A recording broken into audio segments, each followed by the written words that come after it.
Welcome to Soul Sense from Samaritan's Well. I'm Mark, and we have a special guest today, Frank Healy.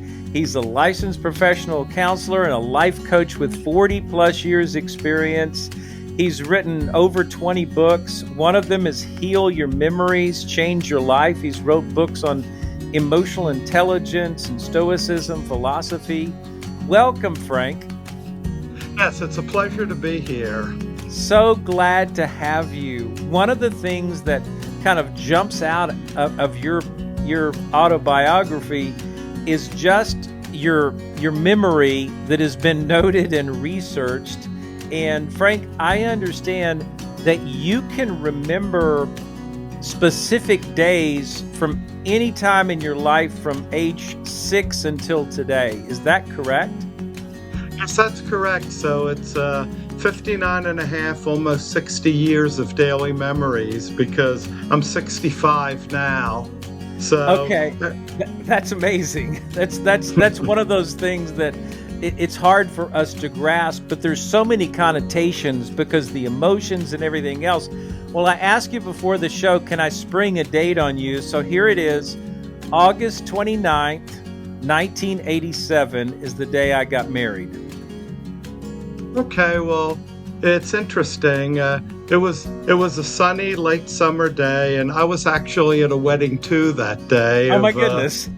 some people at a job I had worked at, and so that was my memory from that day.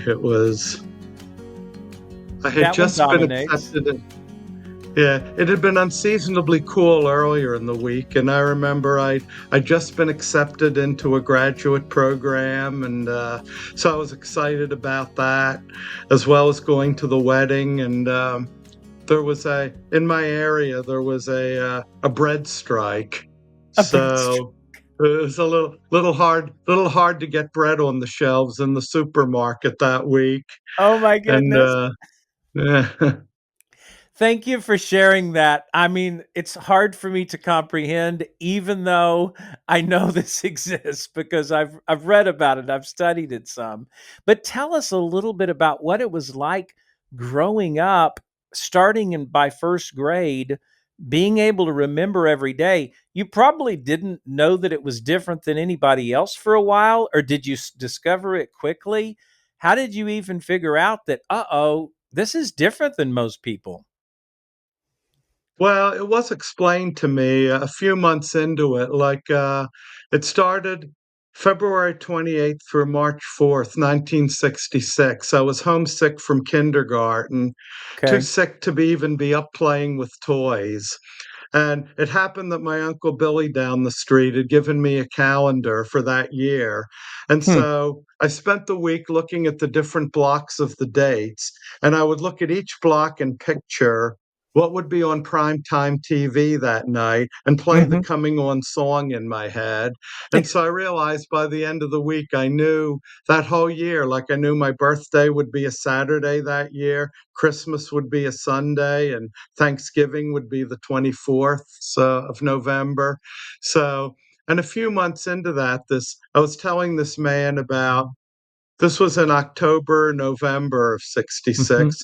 Now, back Mhm. on Thursday, August 4th, we were down the shore, and my dad took my brother and I out rowing at the inlet in Sea Okay. Isle, Townsend's Inlet. And at one point, we dropped the oar and didn't know what we were going to do. Oh, So he no. said to me, you realize that most people don't remember every day. I don't know what I did on August 4th. So I Right. realized I was different at that point. And was it a positive thing for you? Did your parents make it a positive thing, or was it like, "Oh, this is so strange," or was it just kind of a neat thing, or how did you embrace it? How'd your family embrace it? Well, they had fun with it over the years, asking me dates, and of course, it resulted in that they expected a lot from me Oh, academically in school I bet they because of did. that. And so I realized. as the years went by, I had different all the dates were compartmentalized in my head as either a good day, a bad day, or a neutral day. Oh, But wow. and so but I thought, at any given moment in my life, a memory of a bad day could be triggered and come up, and I'd feel the same feelings. And so I realized I wanted to be able to let go of the negative feelings from bad memories, but hold on to the good feelings from the good memories. So I ended up being a psychology major in college and I just learned how to. In some ways, I learned in school and through self help, and in other ways, I just taught myself how to let go of negative feelings. So really, your memory and being so clear, it's not that you just remember the events, you remembered the emotional connection of those days. It really motivated you to say, "Hey, I want to specialize in this, and if I can help myself, maybe I can help others too." Yeah, so that's the idea. And I was always a compassionate, caring person too. I was a sensitive kid, and in some ways, it caused me to develop slowly socially because when you're having a conversation with someone and thinking about what date it is and different Yeah. things that happen, you're not fully focused on the conversation. So it took me a little longer than most people to learn how to be sociable. But yeah, so I wanted to learn how to be sociable and how to, live a life. But sometimes I would, if it was the anniversary, I know sometimes I'd be tactless when I Okay. talk to my parents, hey, remember a year ago today you yelled at me and said my brother and I had been no good for the past week? And I didn't realize that that would hurt people's feelings, I get it. remembering the bad things It was almost and like you were talking just being about matter them. of fact, right? Yeah, it would be to me, it would be a matter of fact, but to them, it would be like, "Oh, he doesn't appreciate anything. How about if he remembers some good things?" To which I did remember Yeah. some good things too. Yes. Yeah, Yes. so It's interesting, Frank. We want to hear a lot more, but I've often thought, what would it be like to deal with trauma or to deal with painful things if you had a memory, anywhere close to like yours, where it's there in like living color? What was the first thing that you found was kind of a breakthrough for you that helped you with those negative days, those painful days? well, I remember, one time in 7th grade, I was, kind of upset that the kids in school seemed to be getting nastier, which is a typical thing around that age. Yeah. And I remember One, uh, one one day after school, just collapsing into the sofa and thinking, "I'm just gonna make myself as comfortable as possible here and just let all the feelings of the day go." Hmm. And I thought, "Hey, I can make myself not be so tense anymore."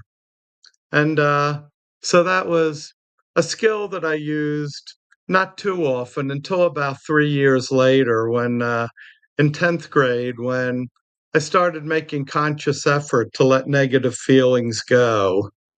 Like just getting into a really relaxed, comfortable, maybe safe place and just Yeah, say, I'm going to release these negative things. yeah, and so I did that and even told myself, "I deserve I deserve this. I deserve to just relax now. I worked hard in class today and, Yeah. put up with some stuff, so I deserve to just relax and pamper myself now." And I so don't just think I being would have nice to used the. yourself. Yeah, that's it.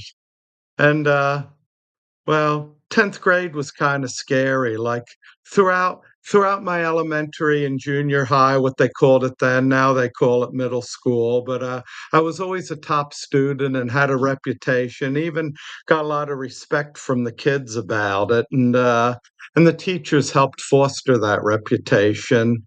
And Mhm. but and then suddenly in 10th grade, the work got a lot harder, and more Oh. of the kids seemed to be taking their schoolwork seriously. So I was Mhm. like, oh, how am I going to keep this reputation? Now I don't seem to be the best, just one of the best. So Sure. it was like, and my parents started getting tough on me about things. So, well, I do remember a very tension-filled Easter weekend that year where a Bermuda high had settled on the middle Atlantic states. So we had temperatures in the 90s in April, and Mm. everybody was just so uptight all the time. Mm. And I thought, I, n- uh, I need to really take care of myself. You know, I need to have something. Mhm. And so it ended up 3 years later, I began majoring in psychology Okay. you know, and also I made some interesting, spiritual discoveries during those late teenage years that if you let go of tension and anxiety and even anger and depression, what lies underneath, I guess, unless you're a psychopath or something, what lies underneath is a lot of compassion and caring with others and a lot of connection to things. So, so by letting, like to achieve most things, you have to work hard. But I think to achieve peace and a deep sense of spiritual connection, it's more about letting go of any emotion or thing that interferes with it. Like getting the obstacles out of the way. That's right, getting the, obstacles, mostly the mental and emotional obstacles out of the way. Mhm. Frank, during any of this time, did you find one of the things I've found with people that seem to connect with depression is if they're angry with themselves or others or God. How did any of that fit in? Because even the self care sounds like something, hey, I'm not going to be mad at me for like having a hard day or whatever it might be. But how did you find that any of that might have fit in with things that helped? Well, I think that, as long as I believed that I did my best at things, then there was no room for any guilt or any, self-deprecation. A lot of times depression is anger turned inward when people think they can't, but I was able to let that go, and a lot of depression comes from guilt, a need for self-punishment. But, Hmm. I was, I cared enough about myself to, decide, "No, I'm not gonna let this beat me. I'm gonna be happy no matter what happens. Even if some kids are just as smart, even if some kids are more popular than I am, I'm just gonna be happy anyway." That's good. That's good. What were some of the other things that you learned as building blocks to really help to heal memories and to help towards more freedom? Well, some of the stuff that came later, like in my 30s, I learned, that you can even take a situation that seemed bad. I mean, really, when you think about what is good and what is bad, good Right, is when things happen the way you want them to, right, and bad is when things happen not the way you want them to. right. But take a situation and grow from it and see it as a positive. And so really in some ways be thankful for something so that you kind of reframe things and say, okay, something good could come out of this. Yeah, that's it. So good can come out of it. I mean, I learned to a lot of my intelligence and drive to succeed, as well as my caring for others, came from being able to remember being through a lot. And you also have, I think it's important to also watch out if you start thinking some regretful thoughts. Like, if only I had done this or not done Mhm. that, my life might be different now. I think about regret is like I'm sad and I'm mad at myself about it. And so there again, you start going into that burden of, I'm chastising myself. And Mm. you have to release that, or it will just drag you down. The regret can just drag you down. Now, honestly, I think sometimes you do have to cry and grieve over something that you've Yeah, lost. sometimes you do. Yeah, but then you can move on. And so many people get stuck in the regret, don't they? Well, yeah, so many people do, and, I mean, it's a shame because guilt and regret actually don't help you do better the next time Yeah. because you're focused on what you believe you did wrong, and our brains can be so obedient to what we put in there that it's like you think about what you did wrong, you're likely to repeat it, where if instead of that, if you start imagining how you could have done better and picture that, you are likely to do better the next time. Well, that's true. That's been proven so often, hasn't it? Because I'll tell people God did not design us to not do a negative. So if we have a negative in our mind, oh, I regret this or I'm guilty about that, we're drawn towards that behavior. He designed us to go towards a positive. Oh, this is what I'm going to do next time. This is what I'm going to do this time. And I think that's what you're Yes, and I think saying.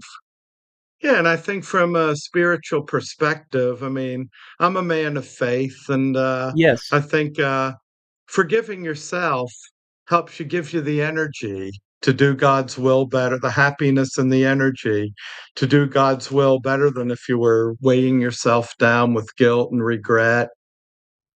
I totally agree with you. And to me, when you forgive yourself, you're just agreeing with God that you're forgiven, right? You say, "Oh, well, I messed that up, but I'm not going to stay focused on that. God, thank you for forgiving me. I'm going to move on to something positive." Yeah, that's it. Tell us other steps and some things maybe from your book, Heal Your Memories, Change Your Life. What are some other things that you put in there, Frank? Well, I put Well, the way the book was formatted, as well as the other 2 in that self-help trilogy, Heal Your Hmm. Memories, I interviewed 12 to 15 people for each book who Oh, had been through some real trauma, but were now happy and thriving. okay. Like, such things as school or workplace bullying, career sidelining injury, growing up in a war zone, and, Wow. all these people I interviewed who've been through some stuff but are doing a lot better now. So that's Hmm. the inspirational part, and people love those Oh, stories. yes. Yes, and then the other part of the book are some relaxation and visualization exercises to help you rid yourself of the memories. Like one of them, I I had to tweak it to not make it like copying off of NLP, neuro linguistic Sure. programming, but there's Mhm. this exercise where you pick a memory you liked and a memory you didn't like. Mhm. And then basically, the book goes into it with more detail, but basically, what you do is get into a comfortable meditative state and then picture the bad memory, but then as vividly as you can, the sights, the sounds, if there were any scents and taste, or as well as how you felt bodily, and then switch off into the good memory and Mm. maybe picture the good memory for a longer period of time, maybe 2 minutes versus 1 minute, and Mhm. keep going back and forth. And Mhm. eventually, the feelings from the bad memory will be overpowered by the good feelings. So it's almost like taking something you're really thankful for, a good memory, Yeah. and trying to merge it with something that you're not so thankful for to try to in other words, neutralize that negative. Yeah. Yeah, that's it. That's That's that's right, neutralize the negative, so then if when the negative memory pops up in your head again, it might just be like, so what? It happened," with yeah. no emotion behind it anymore. Yeah, it happened. I survived it. Yeah. And I tell Yeah. people there's so many things that, you and God can do. And then there's some things you might need some help with. What were some of the things in that Heal Your Memories, in the testimonies of those people you interviewed? What were some of the common denominators? I'm sure you've already covered some of those with us, Frank, but Tell us some of the other things that you learned from those survivors, those overcomers. Well, I think a lot of them. One thing that's in common is that the traumas they experienced were severe enough so that it altered their self-esteem and their life plans even. Mhm. And they really had a lot to work through, but they were willing to take the steps So they had and the make their courage lives to kind of better. face it head on. Well, that's right. Face it head on. Denying a difficulty is never good. You have to at least acknowledge that it was there and Mhm. it happened and how you feel about it and all. But you really got to just to just really to then work through the feelings and you also need to look at how it affect what beliefs you developed from the memory and how you need to change them around because when you get around to it, beliefs are not facts, they're conclusions we've drawn about Correct. life. And since we created our beliefs, we also have the power to change them. Mhm. Mhm. Right, and it seems like that, those things in your life, positive, difficulties, challenges, pains, or the good days, the good times, those intense things are the ones that have the most influence on our beliefs, right? And so Yes, you're right. They're, how did you put it? They're conclusions that we've come to. yes. Conclusions we've drawn often from a trauma, like, for instance, if somebody was raped or a victim of incest, the conclusion they might draw is that they're dirty, they have no control over their life, and they can't trust people. Right. So changing those beliefs around can be a big step in overcoming the emotional effects where you they can learn that they are all right, that they didn't cause the problem, Hmm. and that even if they agreed to do it, they were probably just scared, and Sure. so doesn't they? So and that they're all right, and that not everyone, but many people can be trusted. Mhm. That's true. That's true.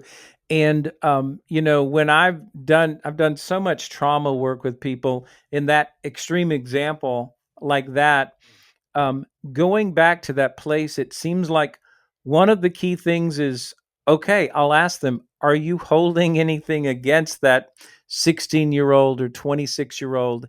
And it's kind of like you came to in seventh grade. I have to let go of anything that's really negative that I'm having. And like we talked about, one of the primary negatives is being mad at myself. Oh, the Oh, regret, the being mad, yeah. and you have to be able to let that go, don't you? Especially on these real traumatic things that happen to you. Yeah, even on the traumatic, and sometimes a trauma could be something that not a one event, or even something that happens over time, like parents who expected certain things out of you and they guilt you if you didn't Right. fulfill Right. their expectations. I didn't have that, but a lot of people do. Sure. And learning to accept yourself the way you are, and Mhm. that you're okay with your own personality. Most of us don't have the memory like you, but we could look at photos. We could talk to a friend about it that we've known for years. Remember that day we went to the baseball game and this happened or that happened? Or remember Mm. that, that vacation we went on? We can do it if we kind of stir it up, can't we? Because I think that's Oh, one of the, yes. yeah. Yes, you can. Pictures or, well, ironically, the sense that streaks sparks memories the most is olfactory, smelling. Isn't Smells that can remind you. interesting? Yeah, that's why you smell a flower or a soap, or maybe you walk into a building that smells like the halls of your high school. That'll Mhm. really jog memories. Ooh, that's a good point. So your memories, you'll remember the olfactory, you'll remember the smells too. Yeah, that's right. That's wild. And that's interesting, isn't it? Because it is like oh, my mom wore this perfume and, Yeah, oh, my dad, he worked so hard. I would smell that sweat and I knew dad was home or something like that.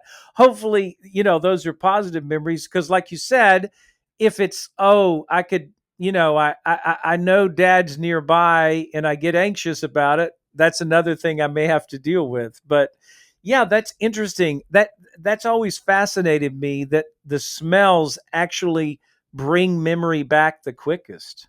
I mean, one of the people I injured in one of my later books is a lady in Vancouver who did a really un unimaginable thing. She overcame stage 4 pancreatic cancer. Wow. And that's supposed to be, well, like the kiss of Yes. death, but Yes. she overcame that with a lot of herbs and visualizations and healthy practices, and so even things that seem so people just don't overcome them. Well, some people have. Some people have, and those are really inspirational stories. The ones where they say, "Okay, I'm going to fight this with everything that I've got." And of course, you need a team for that too. I'm sure she had a team of whether it's nutritionists or people around her that encouraged her, but she really held on to her faith, and those are That's very right. very inspirational stories. Um Yes, it's um in what would you say, if there's unresolved memories, what kind of current life challenges and patterns do you think are primary as far as problems that it can create in general with current life challenges and patterns?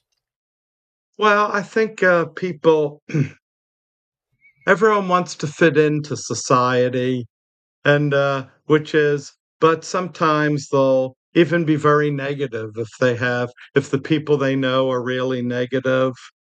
I Mm-hmm. mean, I've heard people. I remember going to a class reunion one time, and somebody was laughing about how there aren't many jobs available out there now.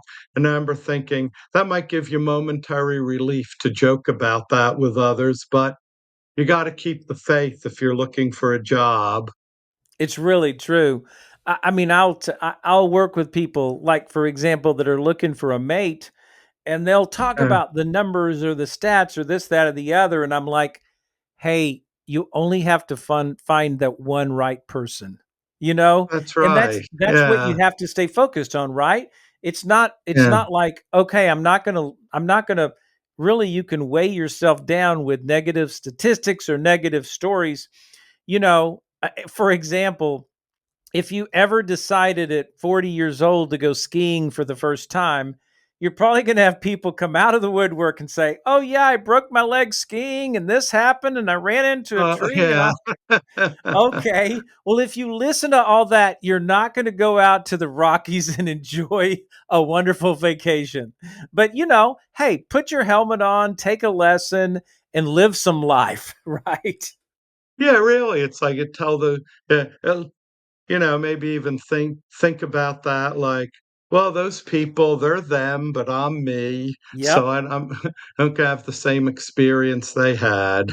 Yeah. Yeah. And at least you're out there like trying to live, right? And Right. I wouldn't necessarily take that to the extent of, oh, I've got to go out there and challenge death at every edge. That's Yeah. not necessarily what we're advocating. But those reasonable risks are part of living life, right? Well, that's And right, so yeah. What about fear for a minute, Frank? Maybe we could close up. When you have a client that you're working with just with a lot of fear and anxiety, that's a really common thing these days. What's your main strategy in helping them overcome that fear, that anxiety? well, I would probably often start out with, what's their biggest fear, and then I teach them some breathing exercises and, some, and sometimes I combine taking breaths at a certain rhythm with changing their thoughts around about it. probably really kind of helping them to take ownership and be Yeah. proactive about their thinking as opposed to just allowing those thoughts to run them. That's it, taking control of their own thoughts, and consequently, the feelings will follow when you change the thoughts. I use this metaphor with clients a lot. Imagine a train that has 3 stops. Hmm. First is, first is the thought factory, that's the first stop, Okay. and then the second stop is emotion junction, Okay. and then stops the terminal, the final step is action city. Oh, wow. Because it's like, first you have the thoughts and they produce the feelings, and then the feelings produce actions. So, That's good. I love that. And it's just three stops, but obviously, what you're putting on the train or what you're kicking off the train at that first stop is super important, isn't it? yeah, that's right. I love that. I love that. Um, Anything that we haven't covered, Frank, that you were wanting to bring up? I really appreciate the conversation. Yes, well, I'd just say I know that we're not taught a lot of this stuff when we're growing up and going to school, but I think it's important to claim the power that you have. And for most people, it's underused. But the power you have to change and look at your world differently, look at yourself differently, your world, people, and really move on ahead. And if you have faith in a higher power, that helps too. Think of it as Yes, your it does. guide to help you with it, but you still need to do the work. Yes.